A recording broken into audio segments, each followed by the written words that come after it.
예수님, 주만이 나의 반석이요 구원이시고 산성입니다. 그러므로 내가 요동하지 아니하기를 원합니다. 우리의 구원과 영광이 주님께 있습니다. 우리의 힘의 원천과 반석과 피난처가 되시는 여호와를 의뢰하나이다. 힘과 능력을 더하여 주시옵소서. 성령께서 친히 말씀 증거하여 주시고 저희들 성령으로 듣기를 원합니다. 이 시간에 임재하여 주시옵소서. 거룩하신 예수 그리스도 이름으로 기도드립니다. 아멘. 제목의 말씀은 나를 도울 자 누구인가. 이 시간에 우리가 한번 곰곰이 생각해 보시기 바랍니다. 오랜 세월 세상에서 살아왔지만 나의 도움이 진정으로 어디에서 오는가, 이 시간에 한번 생각하며 그리고 주님에 대한 믿음을 드리는 시간 되시기 바랍니다. 고난당하는 다윗의 탄원시입니다. 다윗은 현재 자신이 하나님을 신뢰하는 것, 그리고 하나님을 의지하는 것을 가장 큰 기쁨으로 여기고 있다는 사실을 볼 수가 있습니다. 우리는 어떤 기쁨과 소망을 가지고 살아가고 있는지, 우리도 다윗처럼 하나님을 신뢰하는, 그리고 하나님을 의지하는 것을 가장 큰 기쁨으로 여기고 있는지 한번 묵상하는 시간 되시기 바랍니다. 그리고 다윗은 미래에도 하나님을 의지할 것을 결단합니다. 신앙은 결단입니다. 그리고 결단은 지금 하는 것입니다. 현재적입니다. 현재 우리의 결단이 남은 우리의 인생을 구원으로 인도하실 줄 믿습니다. 1절과 2절에는 오직 주만이 나의 도움이시다. 제목으로 우리가 한번 살펴보기를 원합니다. 오직 주만이 하는 찬양 가사가 있습니다. 원 제목이 오직 주만이입니다. 나의 영혼이 잠잠히 하나님만 바라며 나의 구원이 그에게서 나는도다. 나의 영혼아 잠잠히 하나님만 바라라. 나의 소망이 저에게서 나는도다. 오직 주만이 나의 반석, 나의 구원이시니 오직 주만이 나의 산성, 내가 요동치 아니하리라. 나의 구원, 나의 영광 하나님께 있으니 내 힘의 반석과 피난처 되시네.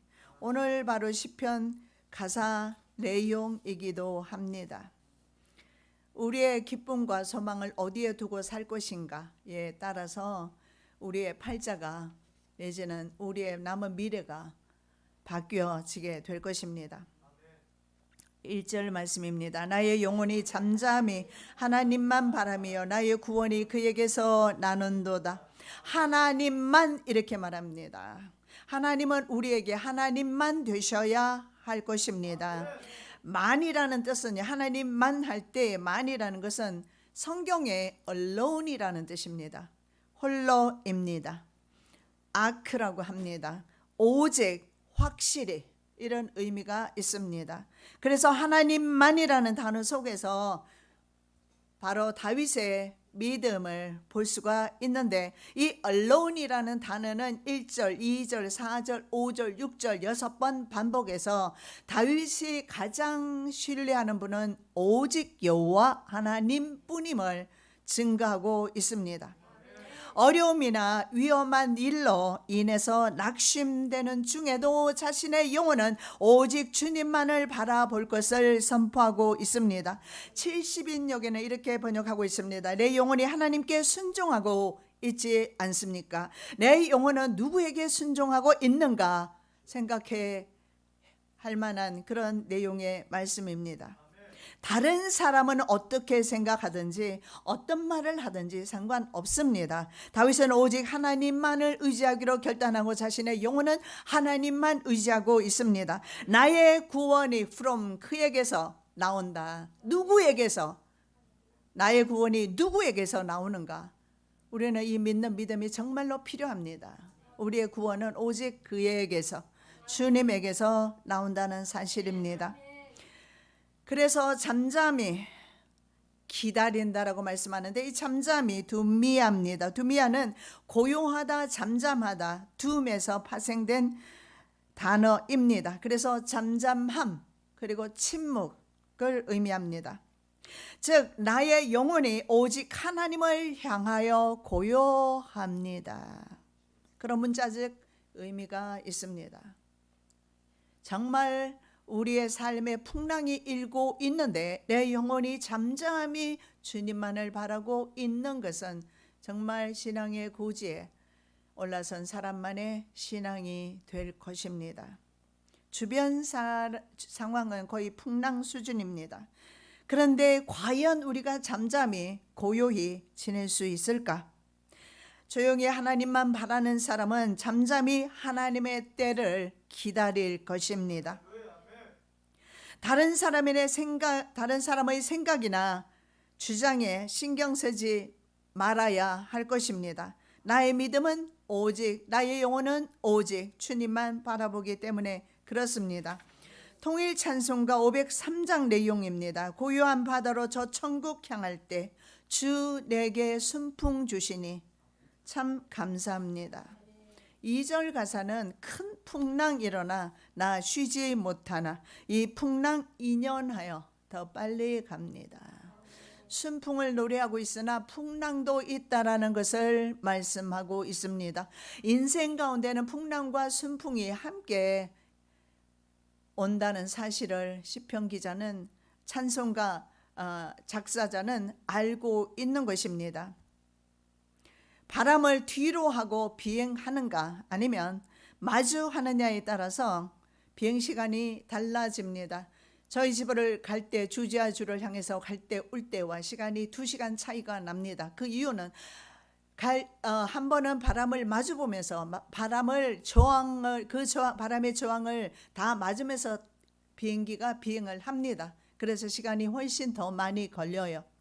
그러나 바람이 뒤에서 불어줄 때는 비행기가 열려도 적게 들 것이며 빠른 시간 내에 도달하게 됩니다. 때로는 이런 풍랑이 우리로 하여금 더 빨리 하나님께로 나아가게 한다는 사실을 믿으시기 바랍니다. 바다도 마찬가지입니다. 호수보다는 바다에서 배가 더 빨리 나갈 수 있는 이유는 바람과 풍랑 때문입니다. 그래서 바람과 풍랑은 우리의 시간을 좀 지연시킬 수는 있으나 우리의 신앙에는 유익하다는 사실을 볼 수가 있습니다. 인생에 풍랑이 일고 있습니까? 인생 가운데 어려움이 있습니까? 인간이 도저히 해결할 수 없는 그런 불가항력적인 일들이 있습니까? 역풍이나 강풍은 우리의 신앙을 단단하게 해준다라는 것입니다. 이런 역풍을 만날 때 우리는 어떻게 해야 될 것인가? 시편 기자는 말씀하고 있습니다. 여호와 앞에 잠잠하게 참아 기다리라 말씀합니다. 시편 37편 7절에 자기 길이 형통하며 악한 꾀를 이루는 자를 인해서 불평하지 말라. 악인들 때문에 불평하지 말고 여호와 앞에서 잠잠히 참아서 인내하면서 기다리라 말씀합니다. 하나님을 신뢰하지 못하는 신앙의 사람은 조용히 하나님만 바라고 기다리는 것이 정말 어려울 것입니다. 특히 주변의 사람들은 잠잠하지 말라라고 합니다. 무엇이든지 좀 시도해 보라고 합니다. 그러나 여러분 그거 아십니까?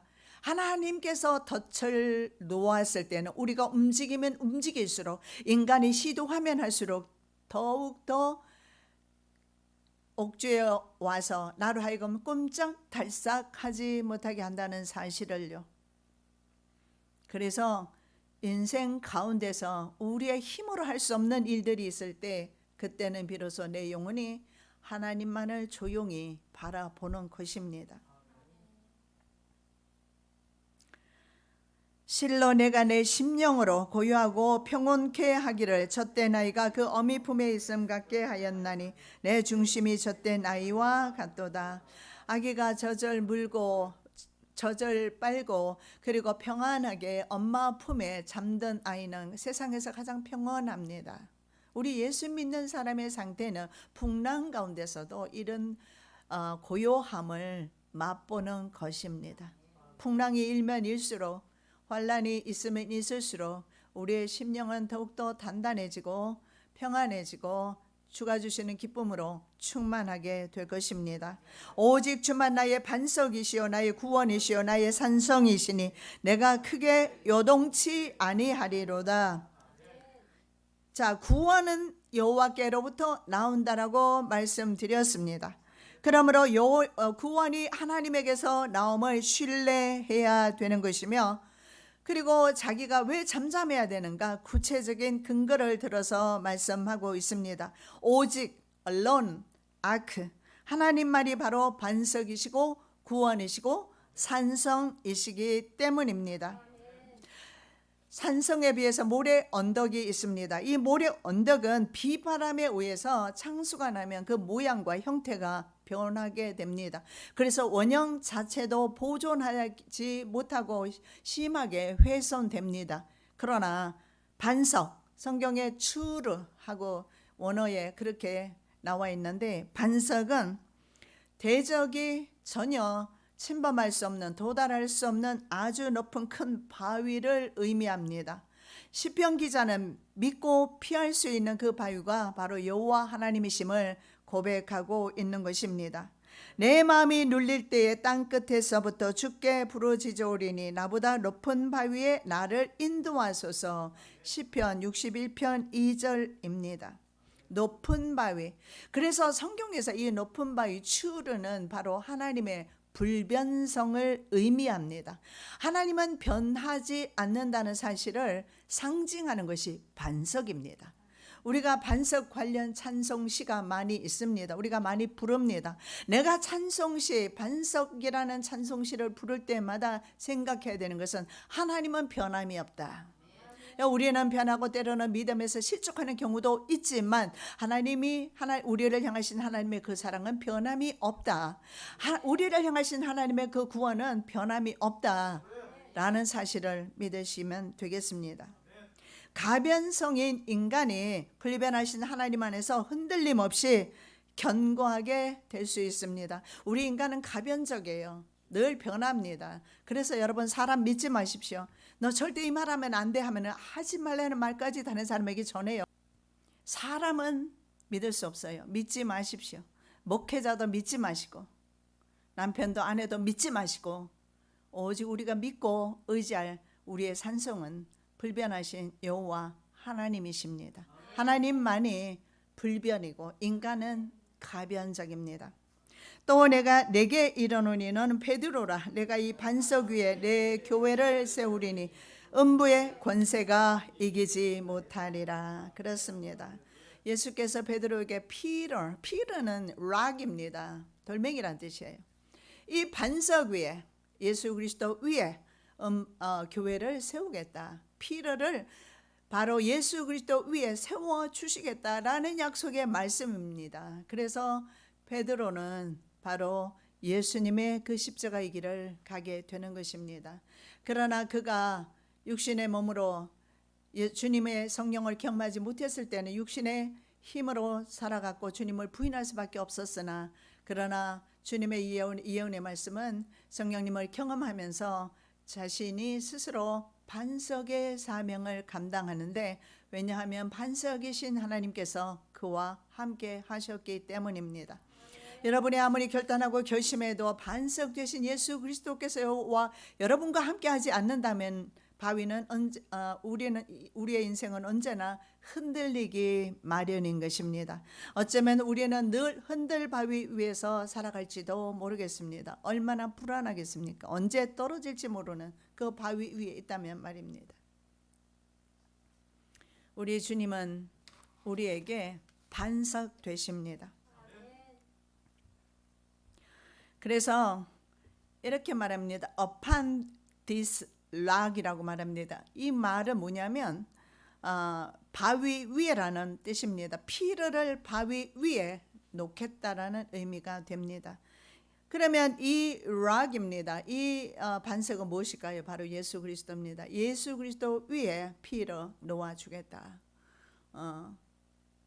바로 우리 그리스도인들을 주님께서는 그리스도 위에 우리를 견고하게 보호하시겠다라는 약속입니다. 대적을 방어하기 위한 것은 바로 요새입니다. 반석과 요새 이런 단어 많이 나오죠. 그래서 요새 또한 언덕 위 높은 곳에 세워져 있는 경관성입니다. 하나님이 그 여러 궁중에서 자기를 피난처로 알리셨도다. 바로 하나님께서 요새 되어주시고 반석 되어주시고 피난처이심을 말씀하고 있습니다. 하나님은 나의 산성이시니 주의 힘을 인하여 내가 주를 바라리이다. 나는 주의 힘을 노래하며 아침에 주의 인자하심을 높이 부르오리니 주는 나의 산성이시며 나의 환난 날에 피난처이심이니이다. 나의 힘이시여 내가 주께 찬송하오리니 하나님은 나의 산성이시며 나를 긍휼히 여기시는 하나님이시로다. 시편 59편 9절 16절 17절 내용입니다. 시편의 많은 말씀은 바로 하나님이 우리의 산성과 요새 되어 주신다는 약속을 하고 있습니다. 그래서 시편 기자는 일시적인 동요가 이루어지지만 인간이라 어쩔 수 없이 일시적인 동요가 있습니다. 그러나 넘어질 정도로 크게 좌절하거나 낙담하지는 않는다라는 것입니다. 믿음의 사람은 그가 이같이 큰 사망에서 우리를 건지셨고 또 건지시리라. 또한 이후에라도 건지시기를 그를 의지하여 바라노라. 예, 사망에서 건지셨어요. 끝난 사건입니다. 우리는 사망 가운데 사는 팔자도 아니고 넘어져서 그대로 주저앉은 팔자도 아니고 다른 사람과 동일하게 움직임이 조금 있을 수는 있으나 흔들림이 있을 수 있으나 우리의 영혼은 더 견고해진다는 사실을 믿으시기 바랍니다.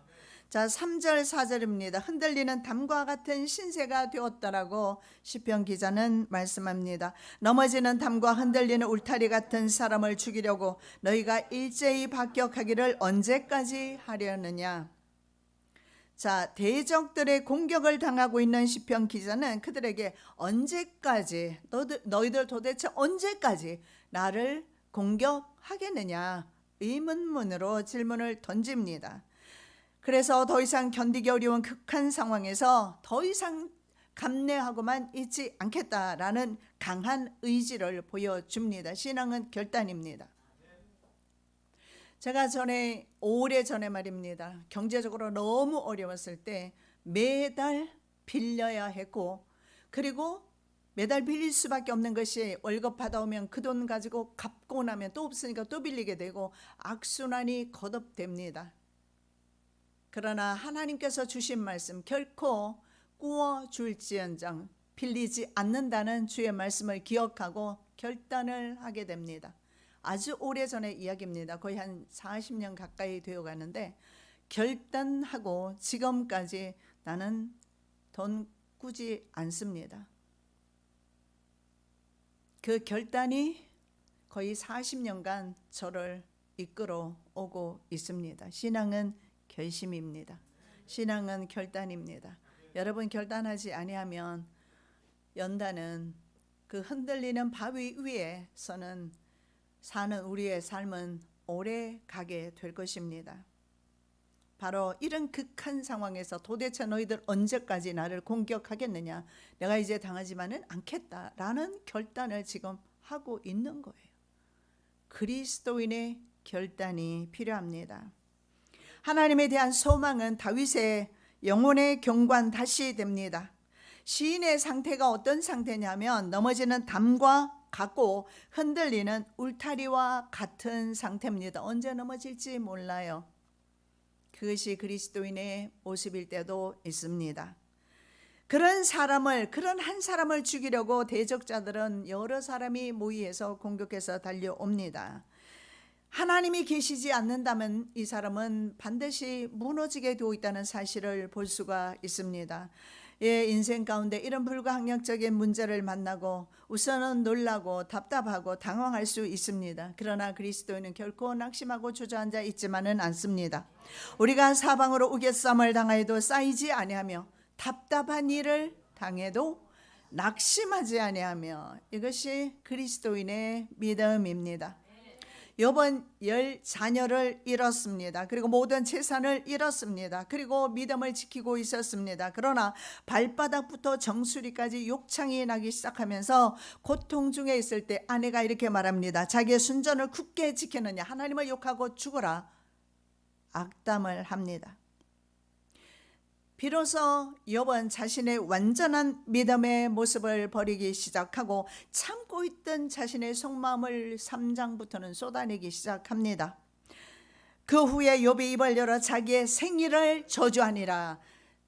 죽고 사는 모든 문제는 하나님의 주권 속에 있는데 자기의 생일을 부인하는 것은 하나님의 주권을 부인하는 것입니다. 비로소 믿음의 한계를 이제는 주님 앞에 실토하고 있는 것입니다. 그래서 이렇게 말합니다. 그날이 캄캄하였었더라면 turn to darkness입니다. 이것은 어둠으로 돌아가라는 선포입니다. 어둠이 있으라, 이 히코색이라고 선포합니다. 내가 고난 중에 있을 때 빛이 있으면 안 되는 겁니다. 이것이 인간의 이기적인 마음이에요. 내가 고통 가운데 있는데 내 옆에 있는 사람이 평안을 하게 되면, 그리고 그들이 기쁨 가운데 있으면 꼴 보기 싫어요. 이것이 바로 인간의 사악한 마음입니다. 지극히 그리고 가장 본능적인 그런 이기적인 믿음으로 욥도 돌아갑니다. 그래서 온 세상에 어둠이 있으라 선포합니다.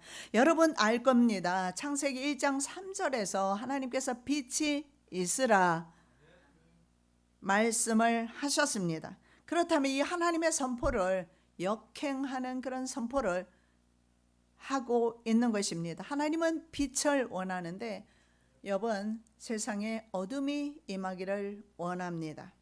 욥의 자아중심적 사고는 하나님의 창조 세계를 부인합니다. 부정합니다. 자신의 상황을 중심으로 창조가 역행되기를 선포하고 있는 것입니다. 이것이 바로 인간 믿음의 한계입니다. 거룩한 척 해봤자입니다. 모든 인간은 목회자를 포함해서 극한 상황에 도달했을 때는 자신의 믿음의 한계를 보이게 됩니다. 이때 비로소 하나님의 믿음이 필요합니다. 자신이 없으면 세계도 필요 없습니다. 자신이 없으면 빛도 없어져야 합니다. 그래서 3장에서 41장까지 동방의 의인으로 불렸던 욥은 자신의 벌거벗은 모습 그대로 하나님 앞에 나갑니다. 죄인의 모습 그대로 하나님 앞에 나가기 시작합니다. 친구들과의 대화 가운데서 자신의 의를 자랑하지만 그러나 끝내 그 의를 내려놓을 수밖에 없는 하나님의 반박 앞에서 내려놓을 수밖에 없는 욥의 모습을 보게 됩니다. 견고한 지인을 형성했던 자신의 신앙이 무너지기 시작합니다. 혹시 자신만의 신앙의 성을 세워놓고 있지는 않은지 무너뜨려야 하나님이 보입니다. 나와 세상은 간 곳 없고 찬송가 204장 내용입니다. 비로소 구속하신 주님만 보이네. 42장에 가면 비로소 욥의 신앙 고백과 회복이 나타납니다. 듣는 믿음에서 주를 보는 믿음으로 변화됩니다. 여러분 듣고 돌아가면 여러분은 보지 않는 믿음, 주님을 보지 못하면 다시 여러분은 평소의 삶으로 돌아가게 될 것이며 평소의 삶 속의 흔들림은 계속될 것이며 흔들바위 위에서 여러분의 삶은 지속될 것입니다. 하나님을 보셔야 합니다. 하나님을 육안으로 보셔야 합니다. 육안으로 볼 수는 없으나 우리는 보게 됩니다. 그래서 그걸 다시 다르게 표현하면 영안이라고 합니다. 우리는 두 개의 눈을 가지고 있고 우리의 영안은 하나님을 볼 수가 있습니다. 하나님을 볼 때 비로소 세상이 보이지 않아요. 아직도 세상이 보인다면 여러분 하나님 앞에 주만 바라볼 수 있는 믿음 되게 해주시라고 기도하셔야 할 것입니다. 내가 주께 대하여 귀로 듣기만 하였었더니 이제는 눈으로 주를 배움나이다. 그렇다면 욥의 신앙의 한계는 무엇이었습니까? 목사의 설교를 듣는 신앙이었다는 사실을 볼 수밖에 없습니다. 욥은 자식의 10명의 자식들이 잔치를 하고 나면 혹시나 죄를 지어서 자신의 그 행복이 다 깨어질까, 하나님이 주신 그 축복이 다 깨어질까, 그 두려움 속에서 살았습니다. 그래서 스스로 완전해지기로 결정하고 자식들이 잔치를 하고 나면 반드시 그 다음날 하나님 앞에 제사를 드림으로 그 죄를 씻는 작업을 계속했으나 재앙은 여지없이 그에게도 강풍으로 왔습니다. 10재앙은 다 죽었고 모든 재산은 다 날아가고 몸은 욕창이 나서 기왓장을 가지고 자기 몸을 긁어야 하는 그런 신세까지 갔습니다. 그러면서 생각해 보았을 겁니다. 내 믿음이 한계가 있구나. 내가 주님을 믿는 믿음에는 한계가 있구나. 내가 의인으로 불렸는데 한계가 있구나. 그래서 전적으로 자기 힘과 지혜를 의지하던 모든 것을 내려놓고 비로소 눈을 들어 하나님을 바라보는 것입니다. 다윗의 대적들은 4절입니다. 4절, 저희가 그를 그 높은 위에서 떨어뜨리기만 꾀하고 거짓을 즐겨하니 입으로는 축복이요 속으로는 저주로다. 다윗의 대적들은 자신의 정체를 드러내지 않습니다. 겉으로는 축복하면서 속으로 시인을 저주합니다. 같은 편인 것처럼 굴지만 반대편입니다. 높은 곳에 있는 시인을 아래로 밀어뜨려 죽이려 합니다. 사회적으로 높은 곳에 있는 사람을 밀어버리려는 그런 시도를 합니다. 요즘 정계를 보면 그런 의식을 그런 것을 많이 보게 됩니다. 지금 야당이든 여당이든 할 것 없이 비난 일색입니다. 그 가운데 과연 누가 대통령감이 될 수 있을까? 한결같이 똑같이 상대방을 향해서 비난을 쏟아내고 할 수 있으면 허물을 찾아내서 죽이려 합니다. 그래야 내가 올라가니까. 사회적으로 높은 곳에서 떨어뜨리는 이 작업은 어쩌면 그 높은 위, 그것은 바로 다윗의 왕위를 가리키고 이 사건은 압살롬의 반역이 아닐까 생각할 수 있습니다. 그래서 다윗은 다시 반역이 제압되고 왕위로 회복이 됩니다. 사탄이 가장 좋아하는 것은 성도의 실족입니다. 자, 어떻게 실족시키는가? 거짓말을 합니다. 그래서 우리가 분명한 사실은 거짓말은 안 된다라는 것입니다. 마귀는 처음부터 살인자였습니다. 진리가 없고 진리에 서지 못하고 거짓말쟁이며 거짓의 아비이므로 거짓을 말할 때마다 제 것처럼 말한다고 요한복음 8장에 나와 있습니다. 압살롬은 거짓과 위선적인 재판으로 아버지에게 향한 민심을 도적질하게 됩니다. 왕이 재판관을 세우지 않았으므로 내가 너희를 재판해 주겠다. 나는 공의로 너희를 재판하겠다. 그리고 그들이 왔을 때 무릎 꿇고 허리 굽혀 절하면 포옹하면서 아버지에게로 향하는 민심을 자기가 도적질하는, 모든 정치인들이 이렇게 하지 않을까요? 압살롬처럼. 지금 한국의 정치를 보면서 그런 느낌을 많이 받습니다. 그럼 누가 대통령감일까 생각하게 오히려 만듭니다. 왜냐하면 서로 싸우고 물고 뜯고 있으니까요. 그래서 저는 정치 관련 뉴스가 나오면 보고 싶지 않아서 채널 돌려버립니다.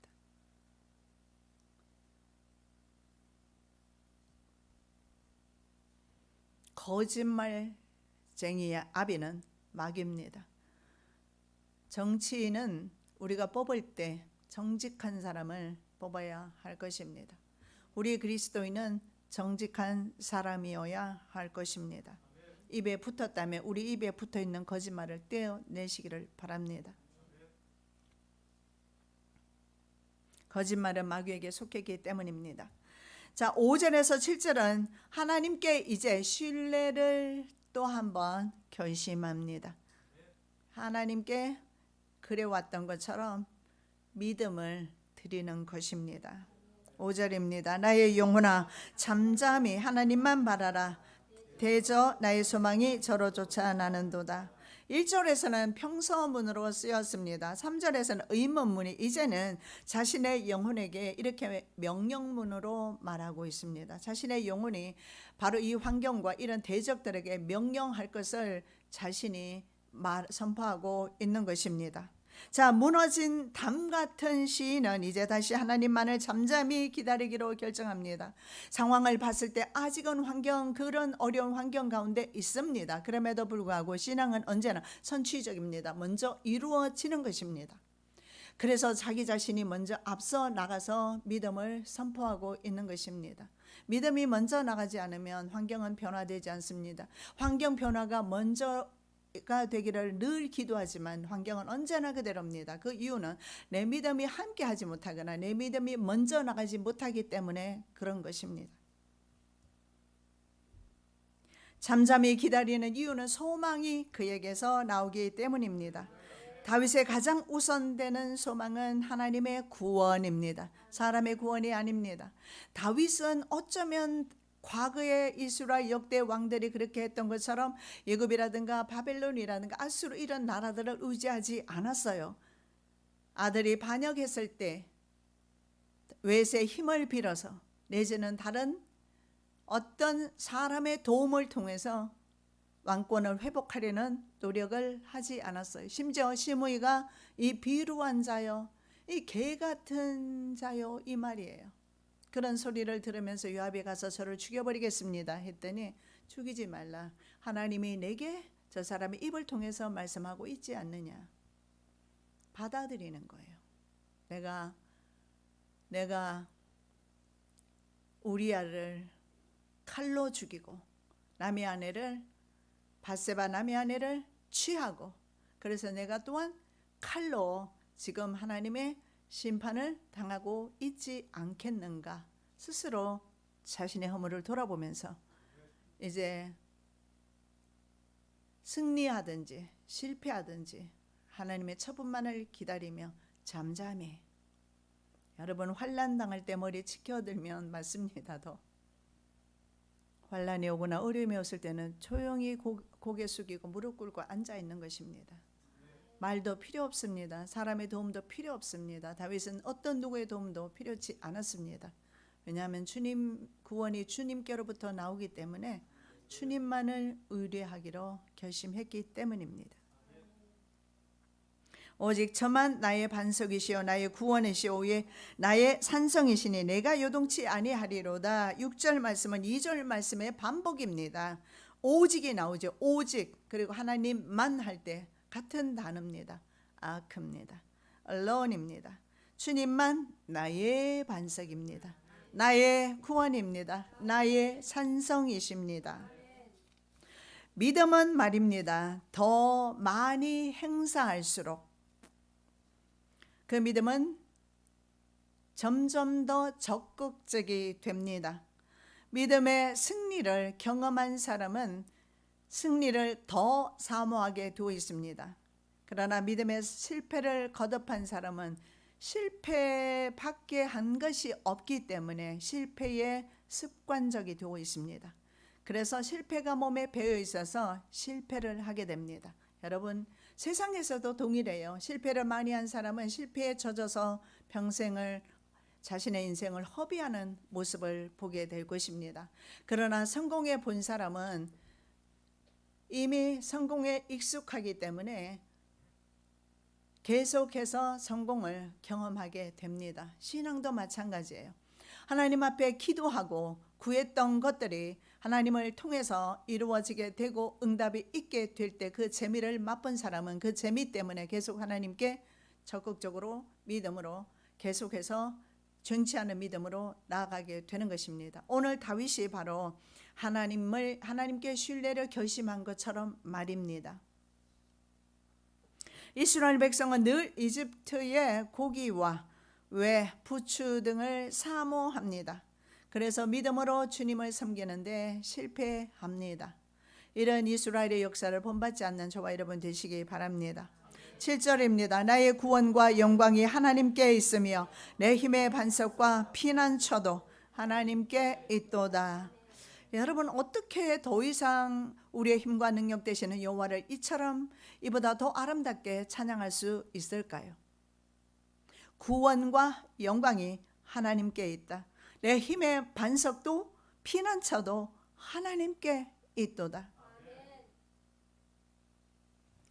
구원의 기쁨도 거룩한 승리의 계가로 인해서 계속해서 발전해 나갑니다. 배가 되어집니다.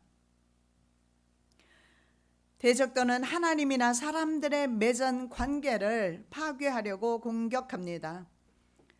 시인이 사람들과 맺은 관계, 하나님과 맺은 관계, 이 모든 것을 다 파괴하려는 그런 노력을 합니다. 그래서 때로는 오해라는 이름으로 성도 간에도, 그리고 목회자와 성도 간에도 오해를 통해서 갈라지게 만들고 시험 들게 만드는 경우가 많이 있습니다. 여러분이 말씀을 듣다가 말씀에 상처를 받거나 시험 드는 사람을 종종 보는데, 그때마다 반드시 생각하셔야 될 것입니다. 이것은 성령께서 주시는 은혜가 아니라 마귀가 주는 것이다. 마귀는 사람 관계를 파괴합니다. 하나님과 우리와의 관계 또한 파괴합니다. 그것이 바로 마귀의 사명이기 때문에 그렇습니다. 시인이 신뢰하는 하나님에 대한 믿음을 흔들리게 만듭니다. 사람에게도 더 이상 영광을 구하지 못하게 만듭니다. 그것이 바로 다윗의 현재의 모습이에요. 사람들에게도 아주 심의를 통해서 그 입을 통해서 말씀하고 있지 않습니까? 비루한 자요. 다윗이 어느 날 그렇게 존귀한 다윗이 개 같은 자가 된 것입니다. 왜냐하면 다윗이 그와 같은 짓을 했기 때문이에요. 그러나 유대인들에게 다윗은 현재도 위대한 왕으로 추앙을 받습니다. 인정한 것입니다. 자기 자신이 바로 그 개와 같은 짓을 했다라는 사실. 이스라엘 왕으로서 차마 할 수 없는, 왜냐하면 이스라엘 백성은 모두 한 명 한 명 주님께 속한 하나님의 백성이고 하나님의 자녀인데 다른 하나님의 자녀를 잡아먹었지 않습니까? 그래서 다윗은 그 벌을 받을 수밖에 없게 된 것입니다. 하나님은 나단 선지자를 통해서 책망하기를 너는 몰래 행했으나 나는 백주에 대낮에 너의 아내 처첩들을 취해서 네 대적에게 주겠다. 압살롬은 아버지의 첩들을 10명을 대낮에, 그것도 강간합니다. 왕권을 이어받았던 적통이라는 것을 증명하기 위해서 그렇게 한 것입니다. 바로 다윗의 위대함은 그래서 왕으로서가 아니라 회개한 죄인으로서 다윗은 위대합니다. 다윗은 자신이 얼마나 허물 많은 죄인인지 여섯편의 참회 시와 51편의 말씀에 보면 자신이 죄악 가운데 출생했고 죄로 더불어 먹고 마신다는 사실을 인정하고 있습니다. 죄와 죄악과 그리고 늘 범죄 속에서, 자기는 범죄함 속에서, 반역 속에서 살아가고 있다라고 고백하고 있으며 자기는 하나님 앞에 반역자라고 고백하고 있는 것입니다. 이런 고백이 다윗을 다시금 위대하게 했습니다. 그는 다시 왕위로 돌아갔고, 그리고 하나님과 함께 통치하는 그의 왕권은 자자손손 이어지게 되면서 다윗 왕권을 통해서 예수 그리스도가 이 땅에 오셨기 때문에 다윗의 회개는 다시금 회복으로 이루어졌던 것입니다. 그래서 다윗은 회개한 그런 시인으로서, 회개한 종으로서 위대한 하나님의 종이며 이스라엘 백성들이 존경하는 그런 인물이 된 것입니다.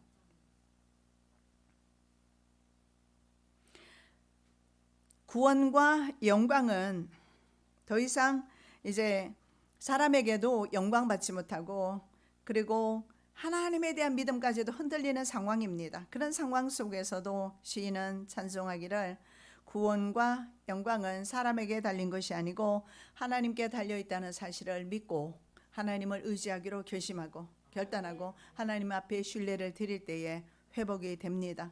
왜냐하면 반석은 요동하지 않기 때문에 그렇습니다. 하나님을 의지할 때 흔들림이 없습니다.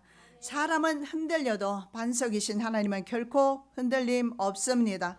구원은 하나님과의 관계를, 영광은 사람과의 관계를 대변하는 말이기도 합니다. 다윗은 반역자들로부터 구원받습니다.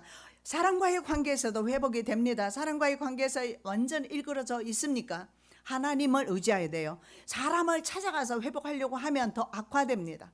문제와 갈등하고 있습니까? 문제를 내가 해결하려고 하면 더 악화됩니다.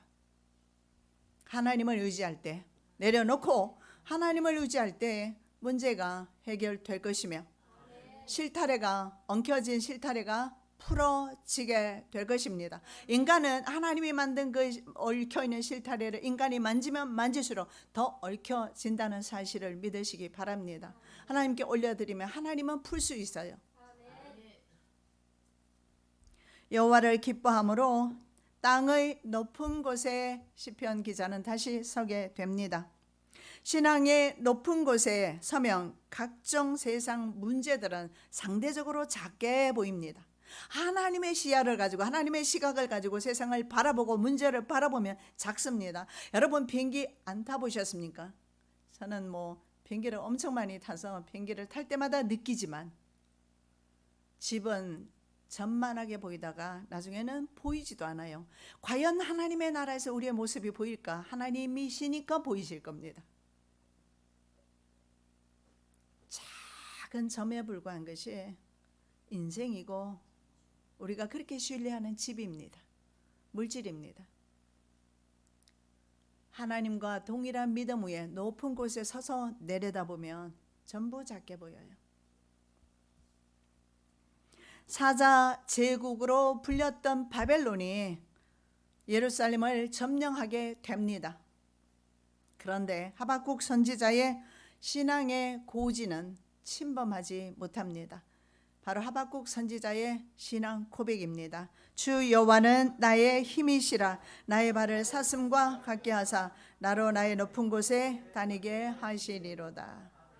이것이 바로 예수님이 말씀하셨던 영혼을 몸을 죽이는 자를 두려워하지 말고 영혼을 능히 지옥에 멸하시는 자를 두려워하라. 주님의 말씀대로 하박국 선지자는 몸을 죽이는 그들을 두려워하지 않고 높은 정상에서 하나님의 주신 그 신앙 가운데서 바로 여호와 하나님을 힘을 삼고 자신의 발을 높은 고지 위에 올려 놓았던 것입니다.